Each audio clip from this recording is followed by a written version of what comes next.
Nah gini Pak Rizik, Mas Rizik, teman-teman ini juga pasti banyak nih di sahabat siar ini memang pengen berbisnis. Nah, ini jangka waktu 2 tahun nih.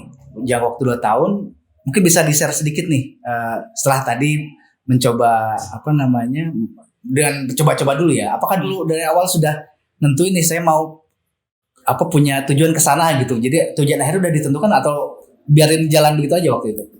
Kalau saya pribadi kemarin asal jalan dulu, Pak. Asal jalan dulu.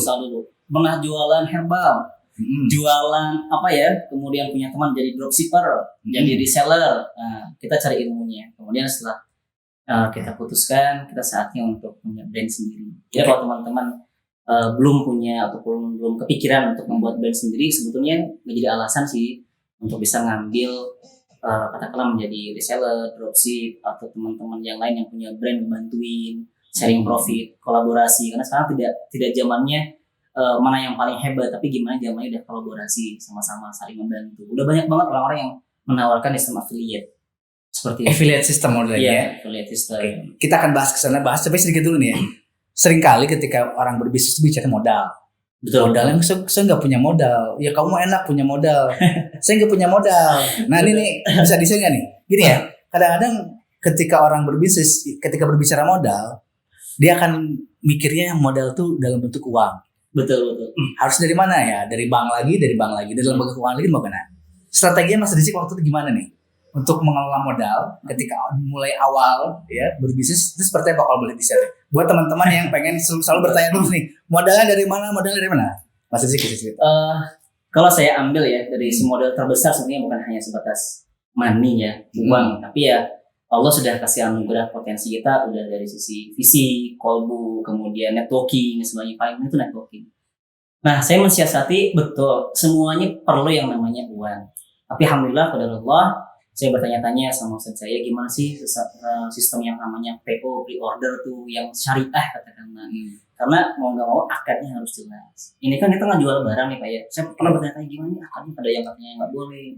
Nah, kita akhirnya coba saya akadnya adalah jasa. Saya sebagai vendor jahit, saya punya produk kayak gini. Saya punya jahit, bukan mau jual produk dulu. Karena jahit saja. Saya ini punya produk nih, gambarnya seperti ini. Saya foto produk sendiri nih, fotonya kayak gini. Kemudian barangnya seperti ini. Yuk, yang mau buat harga bahannya sekian, harganya sekian, harga totalnya sekian. Jadi lebih ke jasa. Katanya diperbolehkan nih dan halal ya. Ada yang membolehkan halal juga nggak apa-apa. Tapi saya ingin lebih hati-hati karena mau nggak mau yang namanya bisnis kalau caranya nggak benar, khawatir jadi sebatas bola salju, kedepannya usaha jadi nggak puguh lah gitu seperti itu. Akhirnya saya siapin dengan sistem PO. Saya hanya cuma modal gambar, kita fotonya masih pakai awalnya masya Allah ya, karena nggak ada modal tuh, foto sendiri istri jadikan modelnya ditutupin mukanya. Gitu ya. Yang modelnya istri sendiri ya. Istri sendiri awalnya tutupin mukanya, yang penting kelihatanlah fisiknya. Saya coba kenalkan ke teman-teman karena mau nggak mau teman-teman yang saya rasakan silaturahim itu sangat luar biasa, membuka rezeki betul-betul, dan sedekah fatmudala membuka rezeki betul-betul.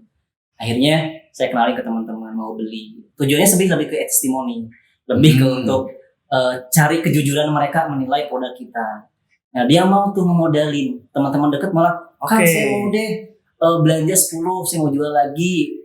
Ya pada Allah mungkin satu ya, dari sisi personal branding kita harus perlu tuh modal terbesar tuh personal branding modal terbesar ya, bukan uang ternyata ya. Bukan uang. Jadi orang tuh percaya ke kita tuh karena apanya gitu loh. Orang tuh gimana biasa trust ke kita gitu loh.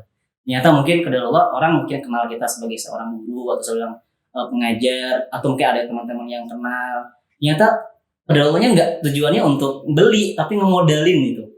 Yaudah saya beli deh 10, saya beli deh 5, saya beli ini baru jual lagi. Akhirnya kita punya modal lebih tuh di sana. Kita golangkan lagi. Nah, seperti itu sih yang saya siasat. Artinya pada saat awal dengan tentunya mungkin ada modal sendiri untuk awal-awal ya. Tapi kemudian setelah ternyata yang paling penting selain modal money tadi adalah sebetulnya membangun personal branding ya. Betul. Bagaimana diri kita ini memang layak untuk dipercaya. Betul tidak ya? Kalau kita teman-teman semua ya, sahabat share, kalau kita lihat juga sejarah Rasul juga gitu ya. Rasul ketika pertama kali dia membangun bisnis ya, orang percaya sama beliau kenapa? Karena membangun personal brandingnya dia. Betul. Nah, yang dipercayai orang jadi juga tidak takut-takut lagi untuk Jadi itu satu tuh ya. personal branding harus dibangun. Baik, mungkin scale up nih. Setelah tadi mulainya coba untuk modelnya dengan cara tadi teman-teman pesan dan saya memodali, scale up-nya akhirnya sampai sekarang seperti apa caranya Bapak Rizik? Scale up bisnisnya. Scale up 2 tahun itu kan iya, cukup relatif sangat cepat ya, 2018 mulai sekarang dengan seperti ini. Gimana nih scale up-nya waktu itu? Sebetulnya kalau saya lihat sih bukan dari 2 tahunnya ya, tapi proses yang sudah kita lakukan selama ini. Jadi ada kisah di belakangnya lah. Awal mula mungkin kita terjun punya impian bisnis, komunitas, bangun komunikasi, komunitas dan sebagainya. Nah, saya mulai scale up tuh bertahap Pak saya tuh. Karena kan nggak mau kita ambil resiko ya. Saya tuh orangnya perhitungan banget dari si manajemen, teliti banget. Bahkan ketika mau ngangkat karyawan pun kira-kira bisa nggak ya membayarnya? Takutan itu kan hal yang wajar ya. Kira-kira ketika kita misalnya, vendor nih nanti ngambil produknya kayak gimana, kemudian bagi hasilnya seperti apa. Nah, awal mula tahun 2009 ya kita mulai endorse tuh, teman-teman banyak yang mau jadi distributor. Jadi kita polanya tuh main ring 1, ring 2, ring 3 jadi distributor, kemudian reseller, keagenan. Nah, ternyata emang dari sisi bisnis untuk scale up tidak bisa sendiri, harus namanya kolaborasi. Kita jangan berpikir ingin untung sendiri. Oh emang sih betul, kalau kita dikelola sendiri mampu juga nih. Kemampuan kita kan terbatas juga. Sehebat-hebatnya kita, misalnya kita punya kemampuan yang hebatnya saya misalnya ataupun istri berdua, yang segitu-gitunya kita bisa menjamah pasar yang segitu-gitunya. Tapi kalau kita coba kerjasama dengan tim distributor, reseller, dan sebagainya, dia punya tim yang lain. Nah, pada Allah kita kelola tim kita, dia ngebantu luar biasa tuh loyalitasnya. Mulai tuh scale up itu bermunculan, makin naikin ke profit. Nyata nggak langsung profit sebetulnya. Ya kita harus maintenance juga. Jadi kelola bagaimana satu sama lainnya, karena nggak mudah mengelola organisasi yang satu visi. Yang satu visi, akidah jualannya benar, dengan distributor, dengan reseller, dengan keagenan. Kita komitmen bagi hasilnya juga kita sepakati. Nah, di sana permintaan makin banyak. Kenapa? Karena setiap tim itu punya semacam community lagi. Udah punya pasarnya dia sendiri. Semakin banyak yang terbantu, semakin banyak yang bermunculan, semakin banyak juga ternyata Allah berikan amanah dari sisi mungkin profit lah katakanlah gitu ya, atau kelebihan. Nah setelah itu apa yang kita lakukan? Yang kita lakukan ketika mau scale up, selalu evaluasi apa yang sudah kita lakukan. Jadi hari ini prinsipnya sebuah hadis ya. Saya juga itu prinsip kita ya. Hari ini harus jauh lebih baik dari hari sebelumnya. Hari ini harus jauh lebih baik dari hari berikutnya. Jadi harus selalu lebih baik. Ya itulah yang membuat kita harus termotivasi sebagai seorang muslim. Ya jangan katakanlah stagnan lah. Segitu aja. Begitu mau gimana kita. Ya harus jauh lebih baik. Nah, gimana yang kita lakukan? Akhirnya kita perbaiki dari sisi produksi, kita perbaiki dari sisi kualitasnya, kita perbaiki dari sisi maintenance tim kita, reseller kita, kemudian keagenan kita. Begitupun dengan tim produksi. Ya pada Allah, mau nggak mau yang namanya bisnis, awal mulanya nggak hanya cuma personal branding.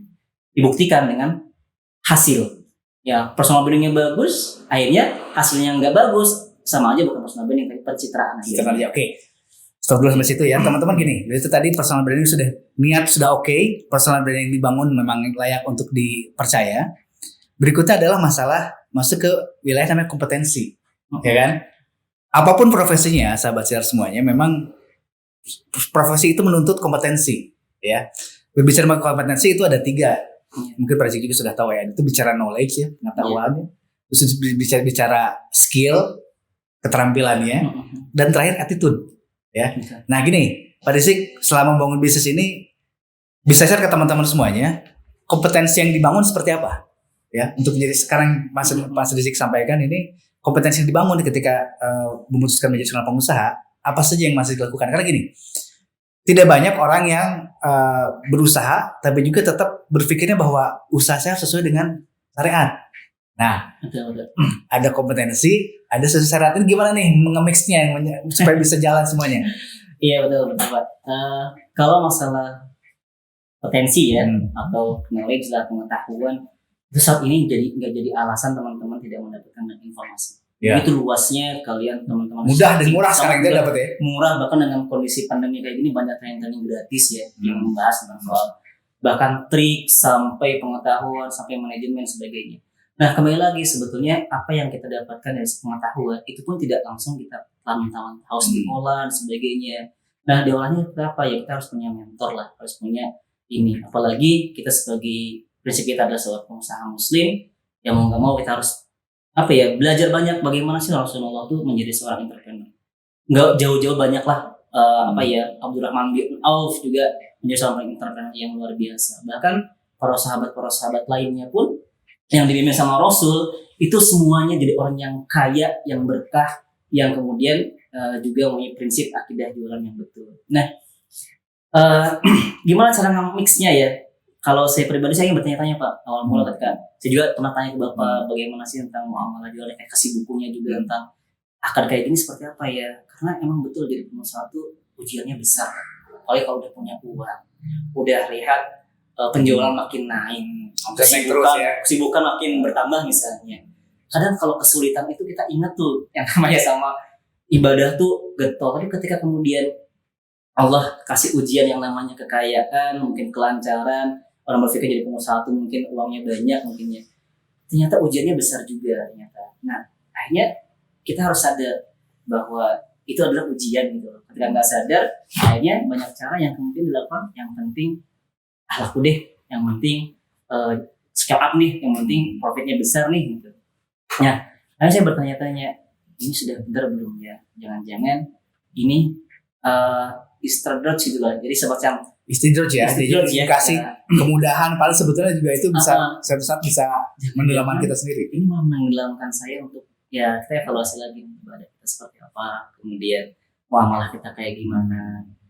Nah, soal masalah skill tuh sebetulnya jangan jadi sebuah alasan. Saya jujur sebetulnya nggak punya skill di bisnis itu, diajak teman-teman nggak mau juga dan sebagainya. Ternyata awalnya akhirnya apa? Kita harus punya goalnya. Goal pertama apa? Saya butuh uang banyak untuk saya berbagi banyak hal. Saya butuh untuk bisa menghajikan orang tua, berbagi banyak orang yang membutuhi, membahagiakan istri dan anak-anak gitu kan, salah satunya, dan sekeliling kita. Goalnya lagi apa? Ya kita bisa apa ya, bermanfaat buat banyak orang, skill impact kita apa yang kita lakukan. Jadi saya berpikirnya gini, usia saya udah hampir di kepala 3 misalnya. Apa yang sudah saya berikan, impact apa yang sudah saya lakukan? Jangan-jangan bukan hanya cuma sebatas kita ada di sini, tapi impact kita nggak dirasakan sama sekeliling kita. Baik ilmu, ya teman-teman punya ilmu, berikan ilmu. Apalagi udah punya ilmu, punya harta, punya keahlian, bisa dirasakan sama teman-teman, bisa mendapatkan itu jauh lebih besar manfaatnya. Nah itu yang buat saya kemudian mau nggak mau saya harus punya.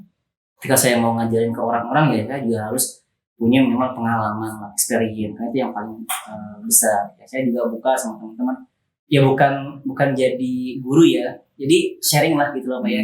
Teman-teman yang sama saya karyawan juga, kemudian sama-sama nyobi juga, kondisinya juga dia nggak punya modal. Saya pernah ngalamin itu dan saya udah pernah lewatin lah. Itu pengen berbagi dengan teman-teman. Udah bagi aja, nggak kayak semacam orang-orang yang udah besar jadi mentor, jadi trainer ya. Ternyata hal satu kecil pun ketika itu kita bagikan dan sama kondisinya, nice-nya sama, berimpact banget buat mereka. Oh iya, ternyata kita sama ya. Oh masih juga kita bisa ngelewatin ya. Oh punya keluarga juga, nikah dengan nggak punya modal misalnya. Oh sama juga nih, saya juga pengen nikah gini nih. Akhirnya terjalin lah yang namanya ukhuwah tuh, keakraban kita bangun sama-sama. Nah di sana tiba-tiba apa? Ujung-ujungnya jadi tim kita, jadi seorang penjual juga, ngebantu kita, ngedesainin juga dan sebagainya. Ya akhirnya kita di sharing dulu baru selling lah. Impactnya pasti ada. Sharing, selling. Oke. Nah teman-teman ini menarik banget, ini ilmunya luar biasa. Daging semua. Alhamdulillah. Nah tadi bicara kompetensi sudah. Nah sekarang gini Pak Desik, ini kita bicara mengenai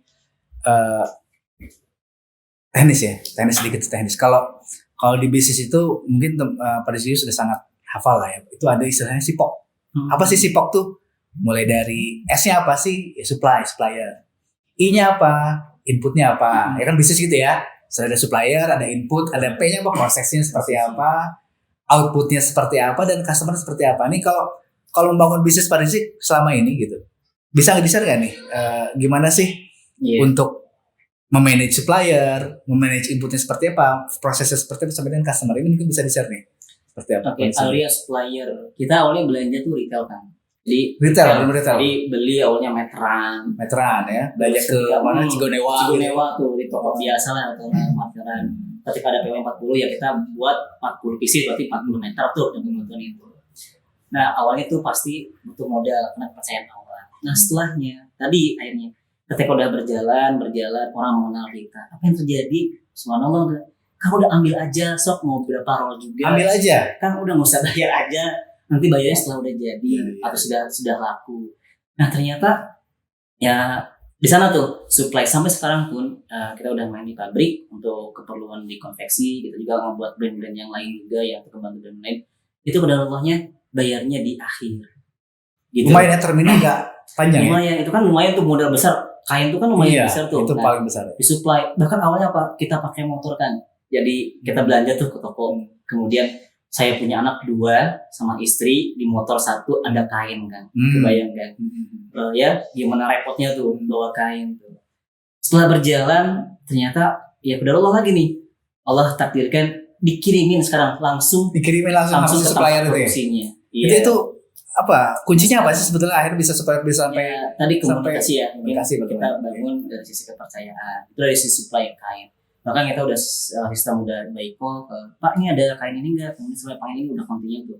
Langsung dikirim ke tempat kita supply. Jadi udah main. Tapi memang ada kesulitan, tantangannya ada. Karena kita mainnya adalah udah skala besar. Kurang lebih sekarang udah kebutuhan per hari itu 20 roll sampai 30 roll. 20 roll sampai 30 roll. Nah, kebutuhan dari si konveksi itu dikirim ke sana. Kadang ada kekosongan, kita harus delay. Hanya sistem PO akhirnya. Kita pesan dengan bahan yang emang spesifikasi kita. Jadi di luar sana mungkin akan bisa cari bahan yang punya Marian Gel ini atau punya brand kita nih seperti itu. Karena kita udah custom. Jadi artinya jadi kita tidak lagi Marian Gel ini House of Marian Gel tidak lagi beli kain yang ada di pasaran, tapi memang bikin custom sendiri untuk kebutuhan kita. Langsung pesan ke pabrik ya, ke pabrikan berarti langsung ya. Aku luar biasa. Itu jadi custom. Ya ada supply itu dari pabrik sudah selesai ke kita udah kerjasama dengan pabrik. Ya emang ada batas minimum. Nah teman-teman juga kalau mau itu kan berarti ya emang butuh modal. Kita siasatin awalnya kan. Jadi kita ada teman-teman lagi tuh, komunitas tuh, ya teman-teman dekat yang sering curhat bareng-bareng. Kebetulan nice-nya sama di fashion. Oke. Akhirnya kita sama-sama yuk reyongan lah, beli kain misalnya kain A karena kita nggak bisa beli sekaligus sekian 1 ton misalnya atau setengah ton atau 1 kintal misalnya, kan nggak bisa tuh. Kita berbarengan reyongan, yuk kamu bagian ini. Setelah datang kita tembakin teman-teman. Kenapa buat nyubi printer kan kerepotan dari si harga. Kalau kita beli kayak saya dulu toko-toko kecil, harga retail kan sama harga yang rolan kan beda, jauh banget. Misalnya 25.000 per meter, rolan paling udah 15.000 tuh, hampir 10.000 tuh kali misalnya. Kalinya sekian ya teman-teman kita ajak lah kebarengan reyongan untuk barang-barang itu. Nah berjamaah lah, jadi ringan. Artinya teman-teman ini kita kebutuhan kain sekian, udunan lah istilahnya jadinya ya. Awalnya bisa sekalian banyak maksudnya. Sekarang udah mandiri kita, teman-teman juga ada yang udah mandiri ya, dengan kesenangan dengan tumbuh seperti itu udah senang banget. Nah supply setelah itu kemudian kita langsung ke input ya, inputnya nih. Setelah itu inputnya dari sisi apa nih Pak? Oke, di sisi produksi ya, operasional seperti apa? Proses produksi kita kirimkan ke tempat produksi. Kenapa kita juga punya konveksi teman-teman nih? Tapi ini buat pelajaran buat teman-teman. Saya pun awalnya juga nggak punya konveksi sendiri. Kita maklum ke orang lain. Ya mau nggak mau bisnis berawal dari hal yang kecil dulu lah gitu ya, dirintis step by stepnya. Nah setelah berjalan kita udah mulai naik gitu. Ketika kita keorangin dengan kuantiti yang besar, itu ternyata kerepotan di sana. Kita nggak bisa maintenance dari si produksinya. Kadang telat dan sebagainya. Kualitasnya kadang berkurang. Kalau poinnya masih sedikit masih bisa kita kontrol. Akhirnya kita coba untuk buat produksi sendiri. Karena dengan punya sendiri kan tahulah ya bagaimana kita harus dari A sampai Z-nya tuh termantenance dengan bagus. Baik dari QC, kemudian kualitas produksinya seperti apa. Saya punya produksi sendiri dengan beberapa penjahit tim yang punya. Total berapa sekarang Pak Rizky kalau betul penjahit yang di dalam itu ada sekitar 9, di luaran ada sekitar 15, kurang lebih 30-an. 30 penjahit. Modelnya mereka itu apa? Apakah mereka itu kerjasama atau karyawan yang masih rizik atau gimana dengan teman? Kalau penjahit kebanyakan sih sistemnya bagi hasil atau semacam Kalau dia kerjakan dengan harga segitu ya dia bayar. Borongan lah, gitu. Borongan, Sistem modelnya. borongan gitu. Tapi kalau yang sistem gaji kayak admin, sistem gaji, kemudian ada juga yang misalnya advertising, tim iklan itu kolaborasi. Jadi dia sama kita dari supply, kemudian dari sisi penjualan dia dapat bagi hasil dari sistem penjualannya. Oke, kalau tadi kan input, oke, prosesnya sendiri semuanya dikerjakan di sini ya? Artinya langsung di penjahit-penjahit tadi ya? Betul. Di penjahit sendiri. Nah prosesnya berarti gini, awal kita beli nih kain, kemudian pola dulu sebetulnya pola. Jadi kemudian saya pun punya ahli ya, istri backgroundnya emang di desain, di fashion. Jadi dia punya ide, yang keduanya ini rezeki dari istri saya juga nih, salah satunya punya potensi dari si desain. Awalnya istri ngedesain, karena memang polanya dia paham bagaimana pola dan sebagainya. Setelah pola jadi, dikirimkan tuh ke bagian vendor jahit ke kita, tim produksi. Oh sudah nih, kita buat sampling, kita beli kain yang sudah kita punya, kain apa yang kita mainkan. Setelah udah buat sampel, kemudian oke nih dari si model dipakai yang nyaman. Istri biasanya yang lebih awal memakai untuk bisa merasakan nyaman gak ya dari si seorang perempuan, seorang akhwat nih. Kalau saya kan berbeda nih, saya hanya lebih ke arah belakangnya nih, main belakang nih. Oh udah nyaman nih, nah, baru ke foto produk. Karena mau nggak mau, ini nih yang saya sedihnya tuh ya, ketika ada seorang yang sedang merintis, kemudian sedang berjibaku foto produk nih, khususnya nih banyak orang yang asal ambil aja. Banyak banget gitu ya, sedih kadang. Tapi ya kembali lagi untuk ngobatin, rezeki mah nggak akan ketukar gimana pun, dia akan niru gimana pun, rezeki mah nggak akan ketukar. Ilmu trik bisa ditiru, tapi rezeki nggak akan ketukar. Udahlah biarin aja lah, itu akan dia dengan Allahnya. Nah hanya gitu. Foto produk tuh lumayan mahal Pak. Untungnya kita awalnya foto produk sama temen nih, ya sama juga Pak ya, nanti ya utang dulu ya.